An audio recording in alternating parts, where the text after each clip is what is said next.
할렐루야. 여러분 반갑습니다. 지난 한 주간 모두 평안하셨나요? 오늘은 9월 둘째 주 예배로 하나님께 나아가겠습니다. 상반기가 지나고 나서부터는 훨씬 더 시간이 빠르게 지나가는 것 같은 느낌이 듭니다. 다행스럽게 최근에 락다운 단계를 더 낮추려고 한다는 소식도 들려오고 있어서 이제 우리가 다 함께 모여서 예배할 수 있는 시간이 조금씩 더 가까워지고 있다는 것에 소망을 걸어봅니다. 자, 우리가 온라인을 통해서 비록 비대면으로 예배를 드리고 있지만 영이신 우리 하나님과 우리는 항상 대면하고 있다는 사실을 잊지 마시고 오늘도 온 마음을 다해 하나님께 정성껏 예배를 드렸으면 좋겠습니다. 먼저 우리 예배 시작하기 전에 옆에 앉으신 가족들과 함께 이렇게 인사했으면 좋겠습니다. 하나님은 늘 우리와 대면하고 계십니다. 시작. 하나님은 늘 우리와 대면하고 계십니다. 아멘. 자, 이제 다 같이 자리에서 일어나셔서 우리가 예배하는 하나님께 사도신경으로 신앙 고백 드리겠습니다. 나는 전능하신 아버지 하나님, 천지의 창조주를 믿습니다. 나는 그의 유일하신 아들, 우리 주 예수 그리스도를 믿습니다. 그는 성령으로 잉태되어 동정녀 마리아에게서 나시고 본디오 빌라도에게 고난을 받아 십자가에 못 박혀 죽으시고 장사된 지 사흘 만에 죽은 자 가운데서 다시 살아나셨으며 하늘에 오르시어 전능하신 아버지 하나님 우편에 앉아 계시다가 거기로부터 살아있는 자와 죽은 자를 심판하러 오십니다. 나는 성령을 믿으며 거룩한 공교회와 성도의 교제와 죄를 용서받는 것과 몸이 다시 사는 것과 영원히 사는 것을 믿습니다. 아멘.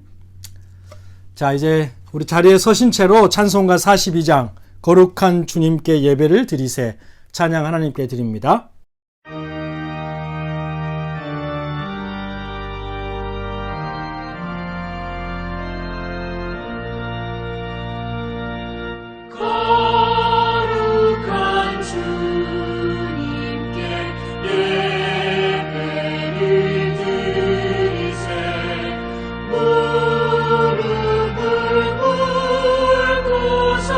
영광 돌려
아멘.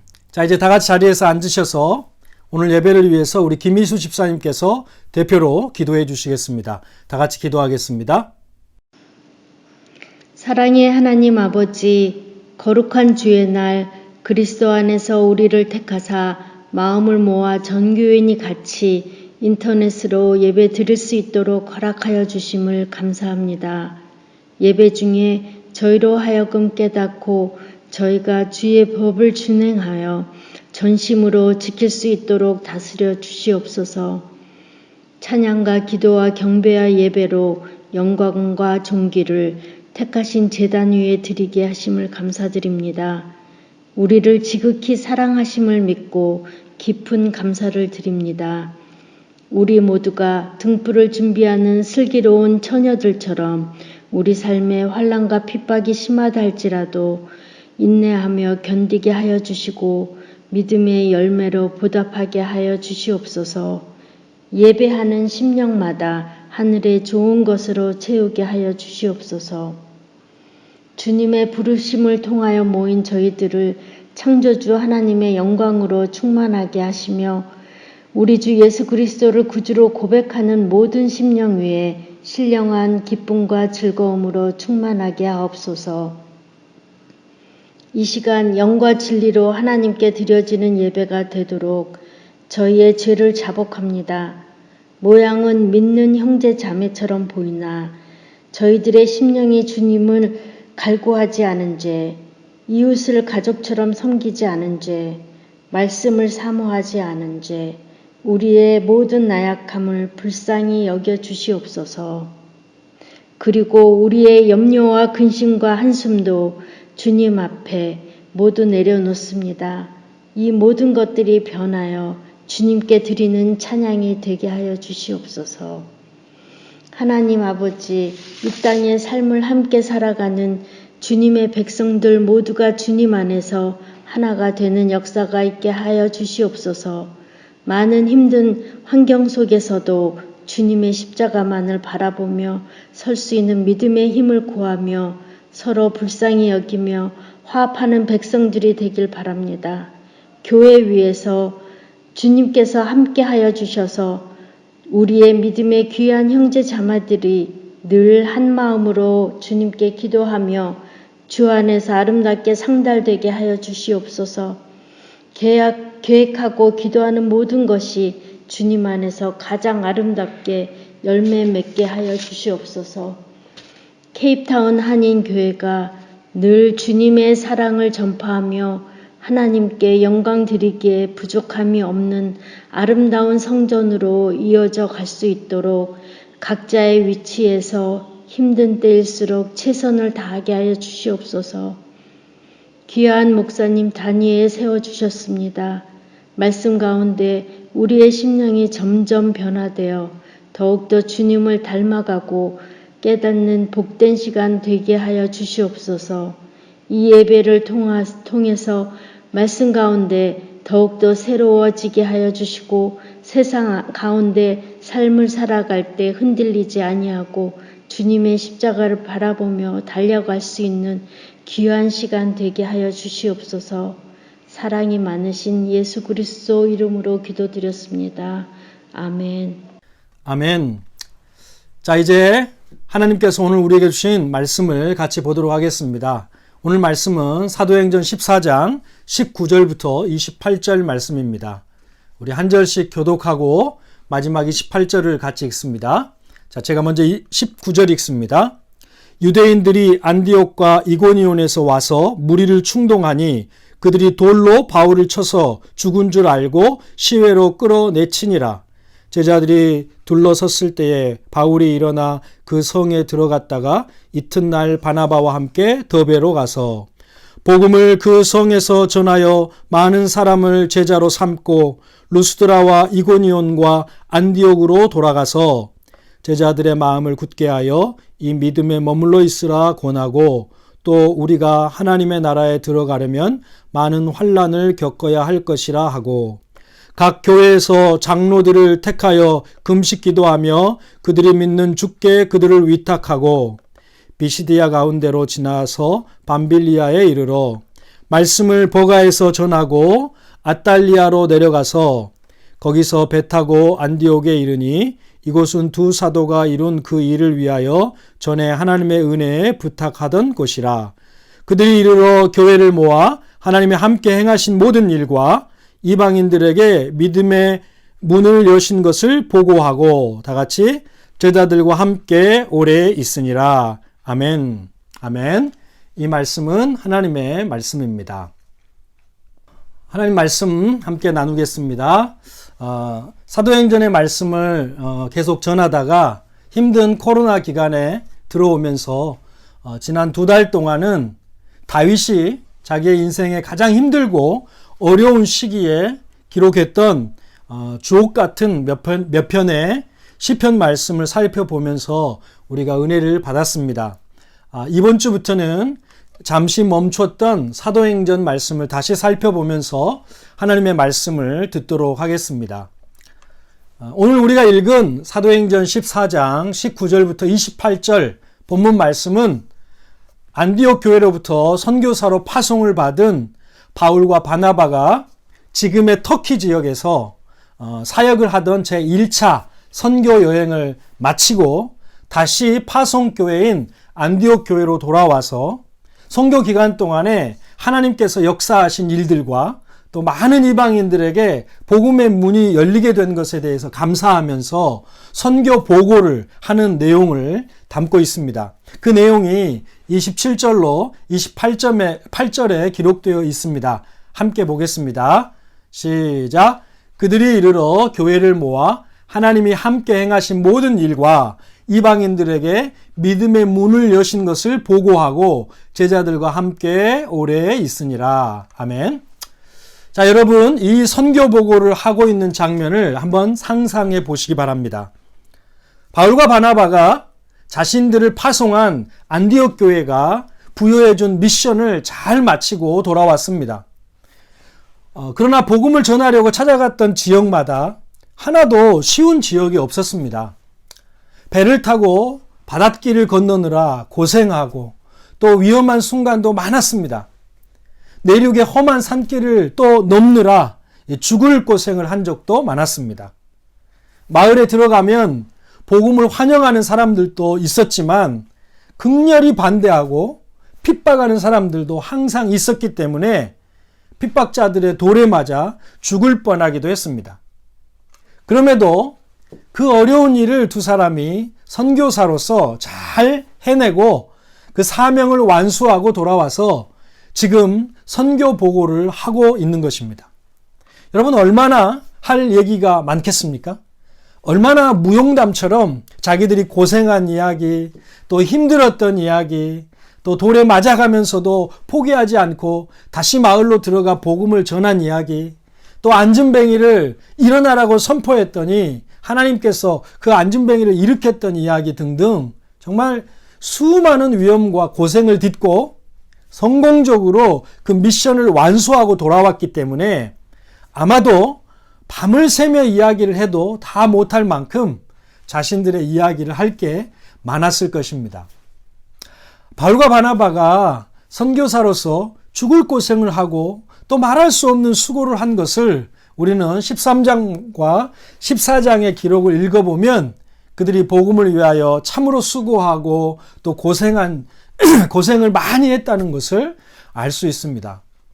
그런데 바울과 바나바가 그 안디옥 교회를 모으고 파송교회에 선교 보고를 하면서 성도들에게 보고하고 이야기한 것은 자기들이 고생하고 수고한 이야기 보따리가 아니었습니다.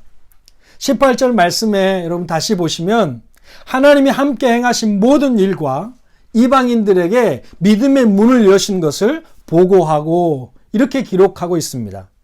하나님이 함께 행하신 모든 일, 이것을 보고했다고 말씀합니다. 여러분, 사역의 주어가 누구입니까? 하나님입니다. 하나님이 행하신 일이라고 보고했다는 것입니다.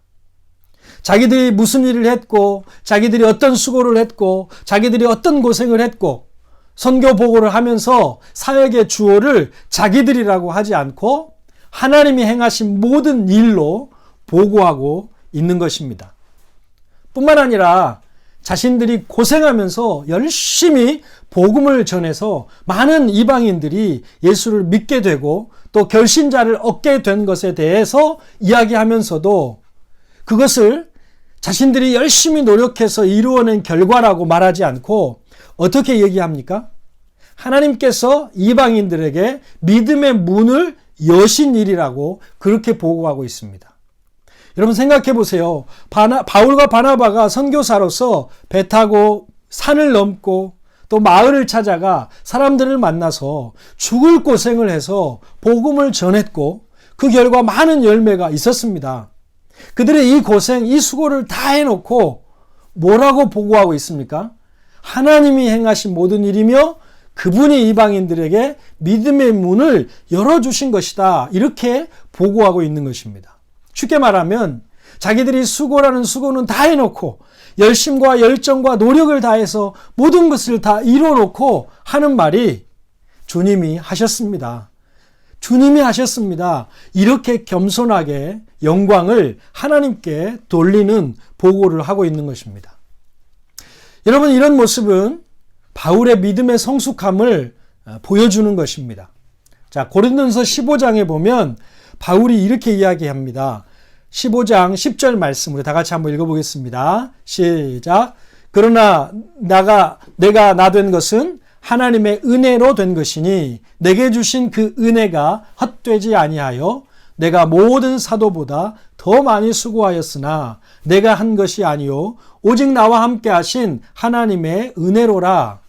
여러분 할렐루야. 아멘. 바울은 다른 사도보다 자기가 그 누구보다 열심을 다해서 더 많이 복음을 위해 주님을 위해 수고했지만 그거 내가 한 것 아니고 나와 함께 하시는 하나님의 은혜로다.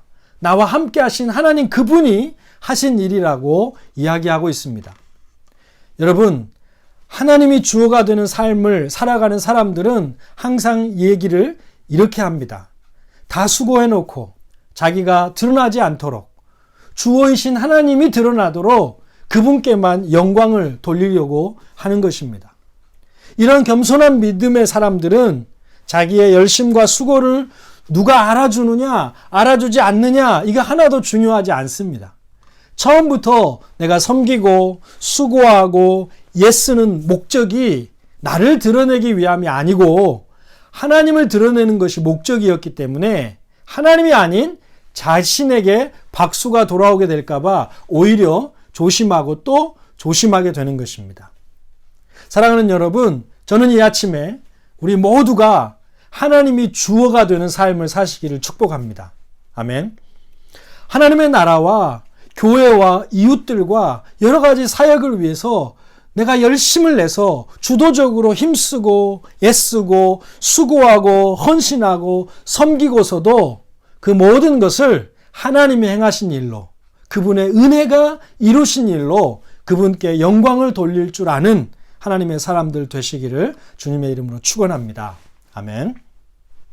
자, 비록 나의 수고를 아무도 알아주지 않는다 할지라도 내가 수고하고 애씀을 통해 하나님의 일이 이루어진 그것 하나만으로 감사하고 기뻐하는 믿음의 사람들이 될 수 있기를 주의 이름으로 축원합니다. 아멘. 자, 선교 사역을 마치고 돌아온 바울과 바나바는 교회를 모으고 또 함께 모여서 성도의 진정한 교제를 안디옥 교회와 함께 나누게 되었습니다. 여러분 성도의 진정한 교제는 하나님 얘기를 나누는 것입니다. 내 이야기, 네 이야기, 세상 이야기, 또 사람 사는 이야기가 주를 이루는 게 아니고 우리의 삶 속에서 한 걸음 한 걸음 걸을 때마다 하나님이 내게 행하신 일들을 서로 나누고 간증하면서 기뻐할 일 함께 기뻐하고 또 기도할 일 함께 기도하면서 하나님을 드러내는 교제, 이것이 성도의 가장 거룩하고 신령한 교제일 것입니다. 안디옥 교회는 힘들게 선교 사역을 다녀온 바울과 바나바에게 성도의 거룩한 교제를 나눌 수 있는 그런 교회가 되어 주었습니다. 하나님께서 바울과 바나바에게 그런 교회를 허락해 주신 것이죠. 여러분 생각해 보십시오. 선교 여행에서 지친 몸과 마음이 안디옥 교회에 와서 이런 성도의 거룩한 교제를 나누면서 얼마나 위로를 받고 얼마나 회복이 되고 또 얼마나 다시 믿음의 힘을 얻게 되었을지 여러분 충분히 우리가 예상할 수 있지 않습니까? 바울과 바나바는 안디옥 교회 성도들과 이런 거룩한 교제를 통해 힘을 얻어서 다시 제2차 선교 여행에 오르게 되는 것을 우리가 뒤에 가면 볼 수가 있습니다.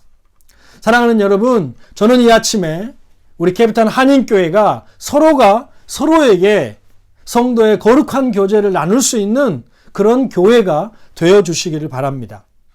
만나서 나의 삶의 모든 일을 행하고 계시는 하나님을 나누면서 함께 기뻐할 일이 있으면 하나님께 영광을 돌리며 함께 기뻐하고 또 기도할 일이 있으면 함께 기도하면서 하나님을 드러내는 신령한 교제가 많아질 수 있기를 간절히 축원합니다. 그러면서 그 성도의 신령한 교제를 통해 서로 위로받고 또 격려를 얻고 믿음이 회복되고 또 견고해져서 다시 하나님을 위해서 살아갈 힘을 얻는 그런 교제가 더 풍성하게 이루어지는 교회, 그 교회가 바로 캐피탄 한인교회가 될 수 있기를 주님의 이름으로 축원합니다. 아멘. 자, 이제 19절 말씀을 볼 텐데요. 19절 말씀은 바울과 바나바가 제1차 선교 여행 중에 루스드라 지역에서 복음 사역을 하면서 겪었던 큰 핍박에 대해서 기록을 하고 있습니다. 자, 19절 말씀 같이 봅니다. 시작.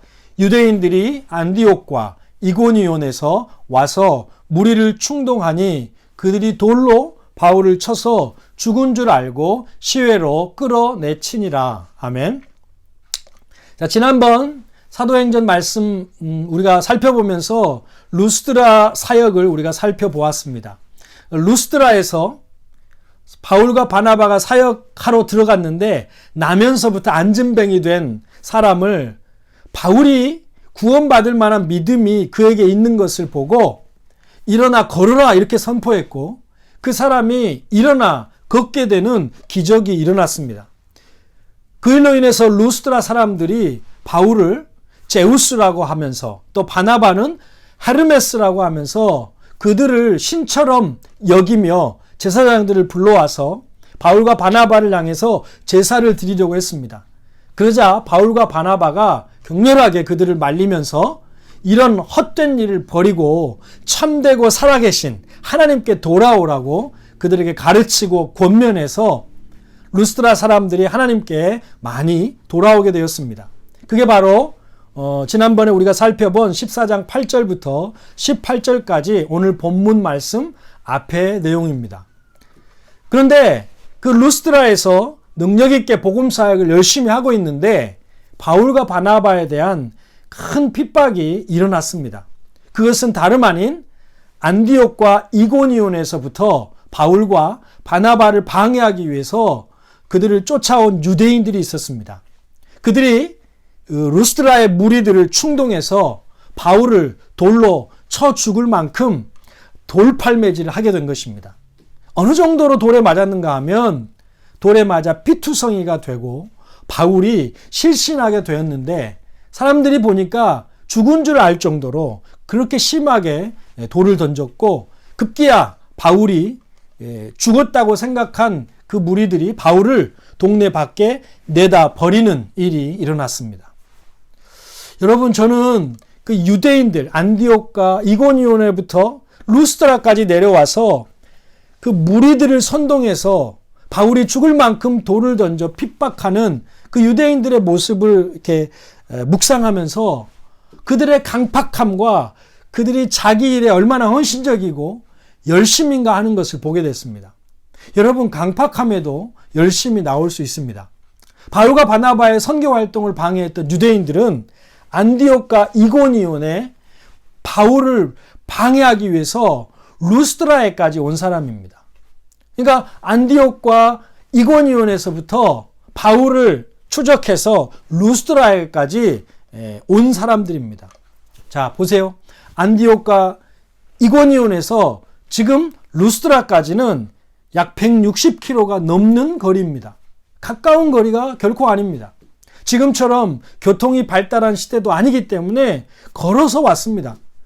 그런데 교통편도 발달되지 않은 시대에 자기들의 할 일을 다 제쳐두고 그 160km가 넘는 거리를 걸어서 따라와서 핍박을 가한다는 것은 정말이지 보통 열심을 갖고는 할 수 있는 일이 아닙니다.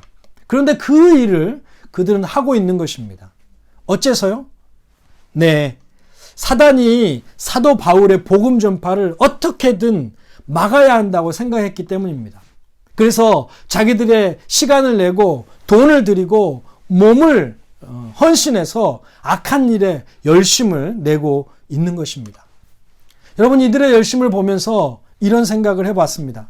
하물며 복음을 막는 악한 일을 위해서도 이렇게 열심을 내는데 오늘 저와 여러분이 내 인생이 선한 일, 예수 잘 믿고 또 성도들과 좋게 교제하면서 교회를 건강하게 세우고 또 전도하고 선교하는 일을 위해서는 더 열심을 가져야 되지 않겠는가 하는 생각입니다. 할렐루야. 여러분 아셔야 합니다. 사단은요 결코 포기하지 않을 것입니다. 사탄은 저와 여러분이 열심을 내고 복음을 전하고 또 우리 교회를 세우고 이런 일들을 어떻게 해서든지 막아서 우리들의 믿음을 끌어내리고 또 공동체적으로도 교회를 무너뜨리려고 열심을 내고 있고 그 열심을 멈추지 않을 것입니다. 그 일은 앞으로도 계속될 것입니다. 160km 뿐만 아니라 1600km, 16,000km라도 내려와서 우는 사자처럼 저와 여러분을 끌어내리려고 할 것입니다. 여러분 이제 곧 추석이 다가오는데 추석 때가 되면 우리 교회에서도 이렇게 윷놀이를 하곤 하지 않습니까? 근데 윷놀이가 매우 단순한 놀이인데도 불구하고 윷놀이의 매력이 있는 것은 하면 할수록 재미가 있다는 것입니다. 별로 재미가 없을 것 같은데 막상 시작하면 모두 다 거기에 매료돼서 집중하고 윷놀이를 하게 됩니다. 그런데 유판을 만들면서 그냥 하는 게 아니라 그 유판에 몇 가지 룰을 정해 놓으면 게임이 더 재미있어집니다. 예를 들면 어느 지점에 지름길을 만들어 놓습니다. 그러면 돌아가지 않고 지름길로 바로 말이 날 수 있도록 이렇게 되기 때문에 순간 역전도 가능해집니다. 어떤 곳은 1+1이라는 그런 마크를 해놓습니다. 그러면 그곳에 도착하면 공짜로 말 하나를 더 없게 해주기도 합니다. 그러니까 이런 말판에 이런 것들을 많이 만들어 놓으면 자기가 던진 말보다 더 전진하기도 하고 때로는 더 후퇴하게 되기도 하면서 굉장히 흥미진진해집니다. 그런데 사람들이 제일 열광하는 곳이 어딘가 하면 이제 한 바퀴를 다 돌고 말이 나가기 바로 직전 한 개나 두 개 전에 지옥을 만들어 놓는 겁니다. 그러면 진짜 윷놀이가 박진감이 넘치게 됩니다.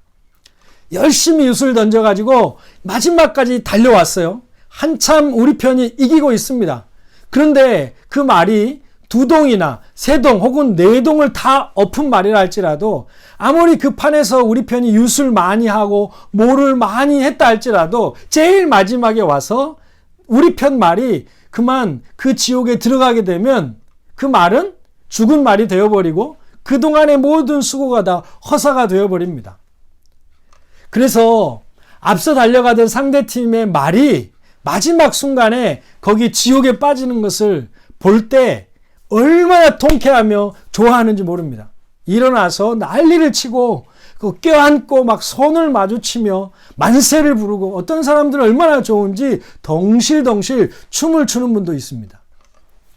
근데 여러분 아세요? 그게 바로 마귀가 느끼는 마음입니다. 윷놀이 할 때 좋아하는 분들이 마귀란 말이 아니라 마귀가 성도 하나가 쓰러지고 넘어질 때 그런 마음으로 좋아한다는 것입니다. 그래서 철로 역정을 지은 존 버녀는 말하기를 나는 천국으로 들어가는 바로 문턱 밑에 지옥으로 떨어지는 구덩이가 있는 것을 보았다. 이렇게 말했습니다. 무슨 뜻이겠습니까? 사단은 그 마지막 순간까지도 저와 여러분과 교회를 해하기 위해서 끝까지 열심을 낸다는 겁니다. 포기하지 않아요. 여러분, 우리가 제일 마지막까지 긴장을 놓지 말아야 될 이유가 바로 여기에 있는 것입니다. 사단의 배후 조정을 받는 그 반대자들의 강팍함과 그 악한 열심으로 바울에게 던진 그 돌팔매질은 작은 돌 몇 개 던지는 정도가 아니었습니다. 죽으라고 던지는 돌이었습니다. 머리에 맞아 피가 터지고 얼굴에 맞아 상처가 나고 피멍이 들고 정신줄을 놓을 정도로. 여러분, 이 정도라면 그런 악한 자들의 그런 강팍함과 열심에 부딪혀서 바울 일행이 꺾이고 포기하고 주저앉을만 한데 바울이 어떻게 하는지를 한번 보십시오. 우리 20절 같이 봅니다. 시작. 제자들이 둘러섰을 때 바울이 일어나 그 성에 들어갔다가 이튿날 바나바와 함께 더베로 가서. 아멘. 자, 루스드라에서 복음을 믿고 제자가 된 사람들이 쓰러져 있는 바울을 안타깝게 바라보고 있는데 죽은 줄 알았던 그 바울이 글쎄 별일 아닌 듯 훌훌 털고 일어나는 것입니다. 그리고 마을로 들어가 하루를 더 머물다가 다음 날 바나바와 함께 더베로 가서 다시 복음 사역을 계속해 나갑니다. 하루 전날 그런 끔찍한 일을 당하고 죽을 뻔했는데도 말이죠. 참 대단하다는 생각밖에 들지 않습니다. 어떻게 그런 험한 일을 당하고도 아무 일 없는 듯 자신의 사역을 해 나갈 수 있었을까요? 그것은 바울은 외상은 입었지만 내상은 하나도 입지 않았기 때문에 그렇습니다. 반대자들이 던진 돌이 바울의 육신의 외상을 크게 입히고 상처를 냈을지는 몰라도 바울의 속사람, 영적인 면과 사명을 감당하려는 그 사명감은 건드리지 못했다는 것입니다. 그래서 그 험한 일을 당하고도 별일 아닌 듯 툴툴 털고 일어나 사명의 길을 다시 가고 있는 것입니다. 할렐루야. 그리고 바울이 이렇게 돌에 맞아 외상은 입었지만 내상을 하나도 입지 않고 이 모든 어려움을 너끈히 이겨낼 수 있었던 이유는 다름 아닌 바로 그가 목숨 걸고 믿고 전하고 있는 복음 때문이었습니다. 복음에 대한 분명한 믿음, 복음이 주는 능력과 복음이 가져오게 될 영광이 바울 안에 확고하게 자리 잡고 있었기 때문입니다. 저는 이 아침에 여러분 축복하고 싶습니다. 사도 바울이 소유하고 있었던 십자가의 복음에 대한 믿음과 복음에 대한 능력과 그리고 그 복음이 가져올 영광이 저와 여러분의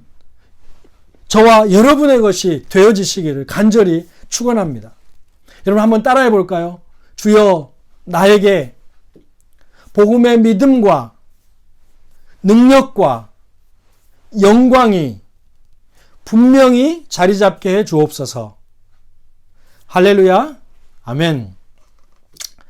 자, 바울과 바나바는 돌에 맞은 후 더베로 가서 복음 사역을 하게 되고 많은 제자들을 거기서 얻게 됩니다. 그리고 이제 더베 사역을 마치고 더 이상 다른 지역으로 선교를 진행해 가지 않고 이제 1차 선교 여행을 마치기로 하고 파송 교회인 안디옥 교회로 돌아가기로 결정하게 됩니다. 그런데 안디옥 교회로 귀환하는 길을 결정함에 있어서 쉽게 이해가 되지 않는 길을 결정하는 것을 볼 수 있습니다. 우리 21절 말씀 같이 봅니다. 시작. 복음을 그 성에서 전하여 많은 사람을 제자로 삼고 루스드라와 이고니온과 안디옥으로 돌아가서. 아멘. 여러분, 바울과 바나바가 더베 사역을 마치고 안디옥으로 귀환하려고 하는데 파송교회로 돌아가는 길을 어떻게 가려고 하는가 하면 루스드라와 이고니온 그리고 안디옥을 거쳐서 파송교회로 돌아가려고 한다는 것입니다.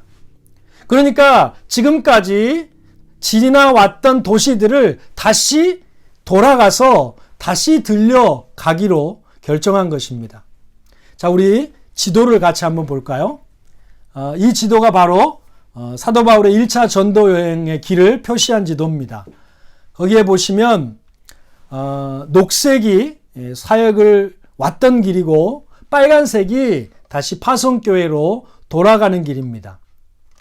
그런데 이 이 바울과 바나바가 루스드라와 이고니온과 안디옥으로 돌아서 가겠다는 이 결정이 우리가 보기에 납득이 잘 안 되는 이유가 뭔가 하면 바울이 1차 전도여행의 마지막 사역을 하고 있는 이 더베라는 지역에서 동쪽으로 조금만 가면, 자, 여러분 지도에 보시면 더베에서 조금만 더 오른쪽으로 가면 어느 지역이 나옵니까? 그렇죠? 다소라는 지역이 있습니다. 그리고 그 다소에서 조금만 더 오른쪽으로 내려가면 어디에 도착하게 됩니까? 네, 수리아의 안디옥 교회, 그들을 파송한 교회에 도착하게 됩니다. 자, 그러면 바울은 더베에서 조금만 더 가면 바울에게는 그 지역이 어디입니까? 다소죠, 다소. 근데 그 다소는 어떤 곳이냐면 바로 사도 바울의 고향이 있는 곳입니다. 사도 바울의 고향이 바로 다소입니다. 여러분 한번 생각해 보십시오. 지금 너무너무 힘들었습니다. 지금까지. 바울처럼 객지 생활 떠돌이로 돌아다니다가 돌에 맞고 배척당하고 피곤하고 심신이 지쳐 있을 때 여러분이 바울이라면 어디 생각이 나겠습니까? 네, 집 생각 나겠죠? 고향 생각이 절로 나지 않겠습니까? 부모가 있고 가족 친족들의 따뜻한 환대와 위로가 있는 그 고향 생각이 절로 날 것입니다. 아마 누구나 가지는 마음일 것입니다. 여러분 이민 생활 오래 하다 보면 참 힘들 때가 많지요. 생각했던 대로 되는 게 없을 때, 또 밤에 자려고 눈을 감으면 내가 여기서 뭐 하고 있나 그런 마음이 들고 외로워질 때 여러분 어디 생각나요? 부모, 형제, 정겨운 친구들이 있는 고향 생각나지 않습니까? 거기 가서 한 달만 푹 쉬고 오면 회복이 될 것 같은 그런 마음이 드는 것입니다. 여러분 더군다나 바울과 바나바가 선교여행을 시작하면서 처음으로 들렸던 것은 구브로라는 섬인데 그 구브로 섬은 바울의 동역자였던 바나바의 고향이었습니다. 그러니까 지금 바나바의 고향은 들려서 온 것입니다. 그러니까 바울 입장에서는 동료인 바나바의 고향인 구브로를 들려왔으니까 갈 때는 이제 내 고향 다소에도 들리자고 할 수 있는 거 아니겠습니까? 자, 그리고 고향 다소에 들려서 조금만 더 동쪽으로 내려가면 자신들이 돌아가려고 하는 파송교회 안디옥 교회에 금방 다다를 수가 있습니다. 그래서 그들의 생각대로 루스드라와 이고니온과 안디옥으로 돌아와서 이곳을 다 들려서 간다면 여러분 지도에 봐서도 알겠지만 그렇게 가면 10배는 더 거리와 10배는 더 되는 거리와 시간이 걸리는 길입니다. 그러니까 산술적으로 보면 너무 뚱딴지 같은 생각이고 비효율적이고 바보 같은 결정입니다. 훨씬 더 먼 길이고 고된 길이고 시간과 돈과 에너지를 낭비하는 길처럼 보입니다. 더군다나 여러분 다시 돌아가며 방문하려고 하는 루스드라와 이고니온과 안디옥이 어떤 곳입니까? 그들을 환영해주는 사람들만 있습니까? 아니요. 자기를 따라다니면서 핍박했던 돌로 자기를 쳐 죽이려고 했던 유대인들이 바울과 바나바를 그렇게 반대하고 힘들게 했던 세력이 눈을 시퍼렇게 뜨고 있는 곳이었습니다. 여러분 같으면 그렇게 힘들었던 그곳에 다시 가고 싶겠습니까? 너무너무 힘들었던 기억이 있는 곳은 여러분 돌아보기가 싫은 것입니다. 그런데 그들은 그렇게 하지 않았다는 것입니다. 무엇 때문입니까? 무엇이 그들로 하여금 그 길을 돌아가게 했습니까? 그 이유는 거기에 바울이 관심을 두고 있는 대상이 있었기 때문입니다. 또다시 유대인 적대자들을 만나 어려움을 당할지라도 바울의 최대 관심사가 거기에 있었기 때문에 거기에 다시 가려고 하는 것입니다. 자, 22절과 23절 바울이 그 지역에 다시 돌아가려고 했던 이유가 나와 있습니다. 우리 함께 살펴보겠습니다. 같이 읽습니다. 시작. 제자들의 마음을 굳게 하여 이 믿음에 머물러 있으라 권하고 또 우리가 하나님의 나라에 들어가려면 많은 환난을 겪어야 할 것이라 하고 각 교회에서 장로들을 택하여 금식 기도하며 그들이 믿는 주께 그들을 위탁하고. 아멘. 자, 바울이 고향에서 쉬고 싶은 마음을 뒤로하고 그리고 파송교회인 안디옥 교회까지 빨리 갈 수 있는 지름길을 놔두고 그동안 힘들게 지나왔던 그 지역들로 다시 돌아가려고 했던 이유가 세 가지가 나오고 있죠. 첫째는 무엇입니까? 첫째는 제자들의 마음을 굳게 하여 끝까지 믿음에 머물러 있으라 권하기 위해서였습니다. 여러분, 처음 믿으면 중요한 게 마음을 지키는 겁니다. 왜냐하면 처음에는 믿음이 확고하지 않기 때문에 환경에 따라 자꾸 흔들리고 요동치는 게 마음입니다. 예수 믿고 신앙의 길을 가는 게 잘 가는 것인지, 성경적으로 살아가는 삶이 정말 길인지 확신이 없어서 하루에도 몇 번씩 마음이 왔다 갔다 하는 것입니다. 그래서 배우고 확신한 일에 거할 수 있도록 진리의 말씀으로 양육을 받고 또 흔들릴 때마다 누군가 곁에서 권면해주고 이런 일이 필요한 것입니다. 바울은 자신이 복음의 씨앗을 뿌려 이제 막 믿게 된 각 지역의 성도들이 그 마음을 지키며 믿음 안에 머물러 있을 수 있도록 그들을 권하기 위해서, 그들을 양육하기 위해서 다시 그 수고를 하려고 하는 것입니다. 두 번째는 하나님의 나라에 들어가려면 많은 환난을 겪어야 할 것이라, 즉 믿음과 고난의 관계에 대한 바른 이해와 설명을 해주고 싶었던 것입니다. 여러분, 많은 사람들이 믿으려다가 스스로 시험에 빠지는 원인이 예수 믿으면 잘 된다, 예수 믿으면 성공한다, 예수 믿으면 부자 된다, 이런 번영의 신학에 근거한 기복신앙에 기대고 있기 때문입니다. 신앙과 고난에 대한 정확한 이해가 필요합니다. 고난은 하나님의 나라에 들어가는 조건이 아니라 하나님의 나라에 들어가게 된 사람에게 고난이란 선택이 아니라 필수라는 것을 알아야 합니다. 그런데 이 고난은 어떤 육신의 고통이나 어려움을 말하는 것이 아닙니다.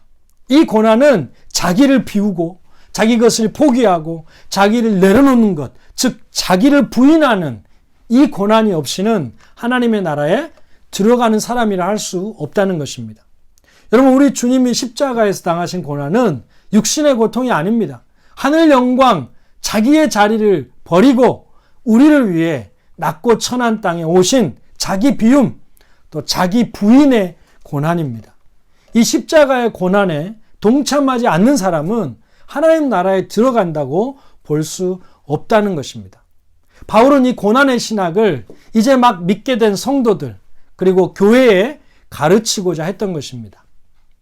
세 번째 이유는 각 교회에 들려서 교회의 장로들을 세워서 리더십을 세우고 그들이 주님을 의지하는 가운데 교회를 잘 섬기도록 하기 위해서 였습니다. 바울의 관심은 교회였습니다. 복음으로 세워진 주님의 교회와 성도들이 주님께 붙들림 받은 리더들의 섬김을 통해서 하나 되고 또 질서 있게 든든히 서가는 것이 바울의 유일한 관심이었습니다. 이게 세 번째 이유입니다. 이것을 다 종합해 보면 그냥 다 놓고 자신의 고향인 다소를 거쳐서 쉽게 안디옥 교회로 귀환해서 사람들의 따뜻한 환영을 받으면서 쉴 수도 있는데, 그렇게 하지 않고 다시금 힘들게 사역했던 지역에 다시 돌아가서 다시 그곳에 들려서 성도들을 만나고 교회를 돌아보는 수고로움을 짊어지려고 하는 것은 그 루스드라 땅에, 그 이고니온 땅에, 그 안디옥 땅에 이미 복음의 씨앗이 뿌려졌고 거기에 제자들이 있고 예수 믿게 된 성도들이 있고 이제 막 시작된 교회가 있고, 다시 말하면 주님이 너무너무 귀하게 여기시는 것, 주님이 너무너무 귀하게 여기시는 사람들이 거기에 있었기 때문입니다. 바울과 바나바는 거기에 자신들의 사명을 두고 거기에 자신들의 우선순위와 관심을 두었습니다. 그래서 다른 이유들을 다 접고 그 우선순위를 향하여 자기의 마음과 발걸음과 열정을 쏟기로 한 것입니다. 저는 오늘 이 아침에 저와 여러분이 이렇게 선이 분명한 아주 선명한 인생을 살게 되기를 바랍니다. 자질구레한 것들 다 접고 가장 중요한 것, 가장 가치 있는 것에 여러분의 관심과 열정을 집중할 줄 아는 선이 분명한 삶을 살게 되기를 바랍니다. 여러분의 관심과 또 여러분의 우선순위는 지금 어디에 있습니까? 모든 일을 접어두고 나의 마음과 나의 관심과 나의 목숨을 걸고 해야 할 소중한 것은 무엇입니까? 저는 여러분이 이것저것 생각이 많아서 망설이고 이것저것 다 쫓아다니는 인생이 아니라 하나님이 귀하게 여기시는 것을 귀하게 보고 하나님이 우선하는 일에 우선순위를 두고 하나님께서 사랑하시는 것을 사랑하고 또 하나님께서 아끼시는 것을 아끼고 하나님이 관심이 있는 곳에 우리의 관심을 두는 선명하고 또 선이 굵은 삶을 살아서 주님의 기쁨 되는 사람들 다 될 수 있기를 주님의 이름으로 축원합니다. 아멘. 다 같이 기도하겠습니다. 사랑의 하나님 감사합니다. 오늘도 사도행전의 말씀을 통하여 주의 음성을 들려주시니 감사합니다.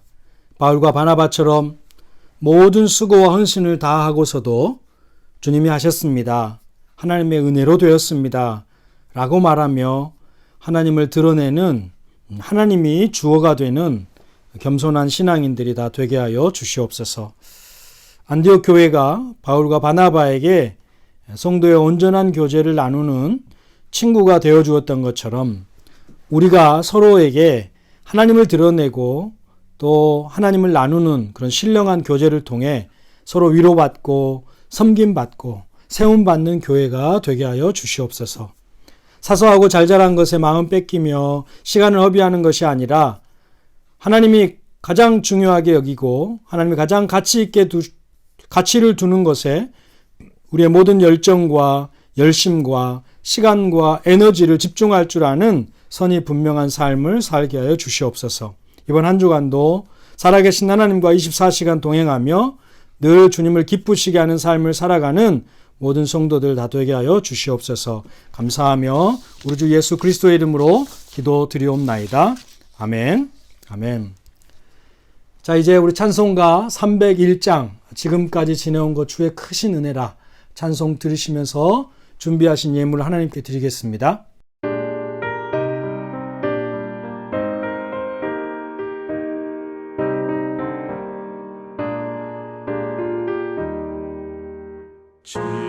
지금까지 지내온 것 주의 크신 은혜라 한이 없는 주의 사랑 어찌 이루 말하랴 찬악해라 주의 손이 항상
아멘.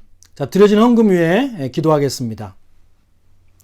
은혜로우시고 자비로우신 하나님 아버지, 복된 주의를 주셔서 사랑하는 성도들이 각자의 위치에서 전심으로 하나님을 찾고 예배할 수 있게 하시니 감사합니다.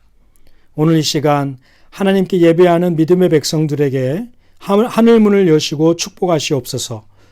주님을 경외하는 이들의 마음 가운데 임재하셔서 기쁨이 되어주시고 소망이 되어주시고 이 험한 세상을 살아갈 능력과 힘이 되어주시옵소서. 내 육체와 마음은 쇠약하나 하나님은 내 마음의 반석이시오 영원한 분기시시라 고백한 시편 기자의 고백이 우리 모두의 고백이 되게 하셔서 반석 되신 하나님께 깊이 뿌리를 내리고 늘 열매 맺는 삶을 살게 하여 주시옵소서. 오늘도 하나님께 사랑과 마음을 담아 향기로운 예물을 드려 우리의 삶의 주인이 하나님이심을 인정하는 성도들에게 하늘의 신령한 은혜와 땅의 기름진 복으로 갚아주시고 자로잰 듯한 하나님의 인도하심을 늘 받게 하여 주시옵소서. 사랑하는 성도들, 오랜 락다운 기간으로 인해 마음이 지치고 어려우며 경제적인 상황으로 인해 염려가 있습니다.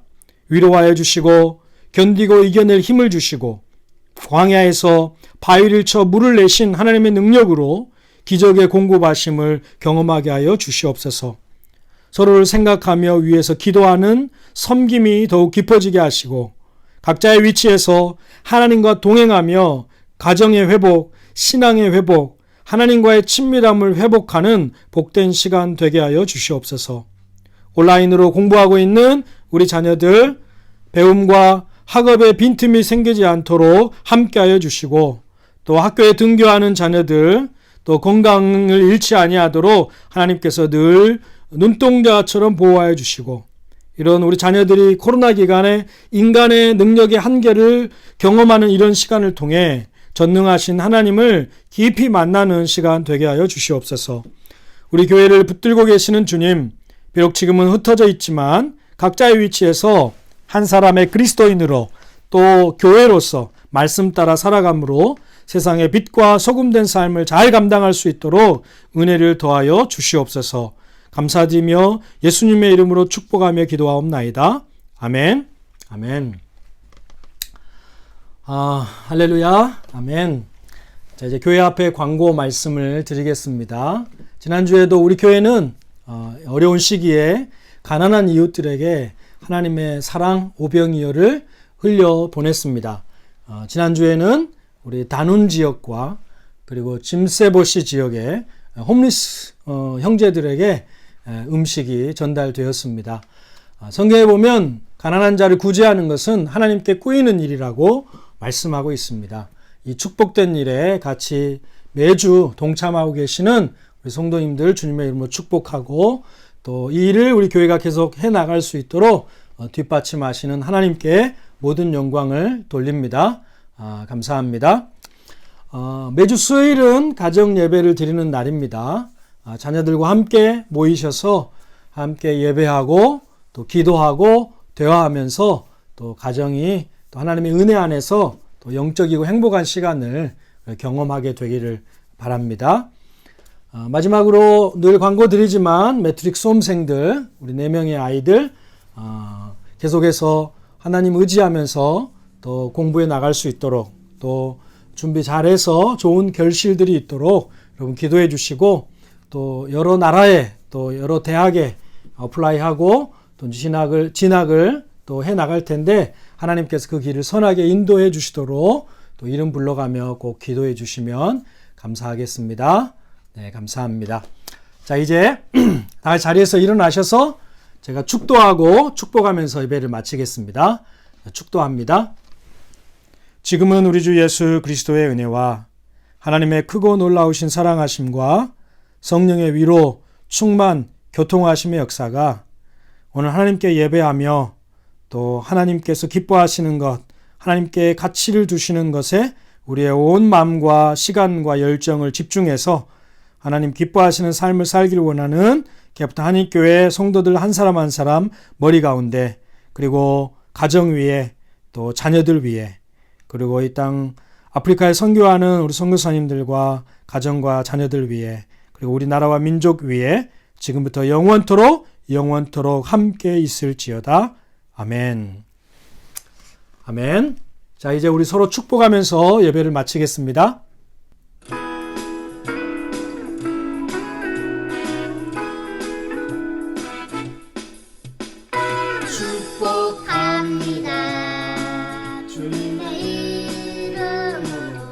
약속합니다. 축복합니다. 주님의 사랑으로 이곳에 모인 주의 거룩한 자녀에게 주님의 기쁨과 주님의 사랑이 충만하게 넘치기를. God bless you. God bless you. God bless you. 축복합니다. 주님의 사랑으로. 네, 이제 예배를 마쳤습니다. 이번 한 주간도 또 건강 조심하시고 또 항상 하나님과 함께하며 은혜의 삶을 사시기를 바랍니다. 감사합니다.